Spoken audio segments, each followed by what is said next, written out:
object reinforcement. This form of ED is absolutely the most sneaky. You don't see this one coming. You're in your bedroom, your dorm room, and you're watching porn and you're masturbating on these beautiful one-dimensional objects are just that, sex objects. They're not real. They have no needs. They do whatever you say. They never ask you for anything. You don't have to emotionally support them, financially support them, take out the garbage, hear any criticism. They don't have opinions. They have no needs other than to serve you sexually. And then they go away. Now, I have literally done thousands of masturbation histories. I work with people who struggle with sexual addiction and issues like that. So probably in the world, I've done more masturbation histories than probably anybody.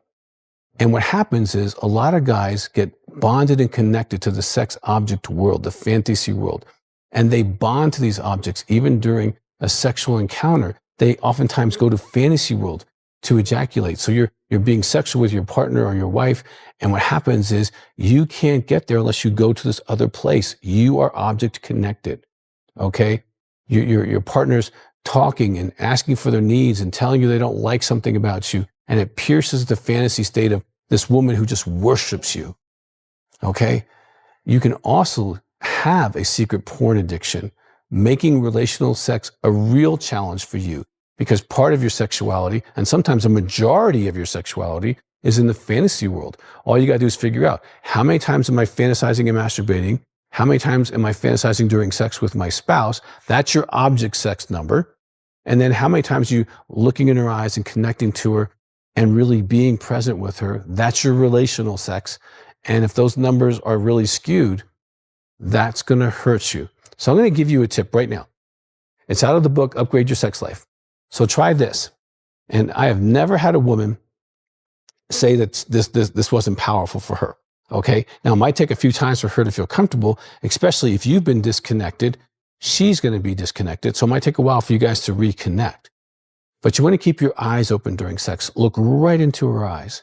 Have some kind of light on so that you can see her and attach to her soul, her spirit, her body, her scent, her eyes.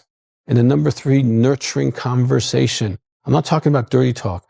Talk to her in a nurturing, loving way. Now try this. Practice being present with your partner. Now, if you do have a sex addiction, go to sexaddict, SEXADDICT.com and start working on this. Okay. You won't get better relationally sexually if you have a porn or sex addiction. I've worked with over 5,000 men over 35 years, and they all say that relational sex is much better than the object sex with pornography. So if this is your issue, and it will affect your erectile dysfunction, okay? I've seen many men who felt they couldn't perform in bed because of their sexual addiction.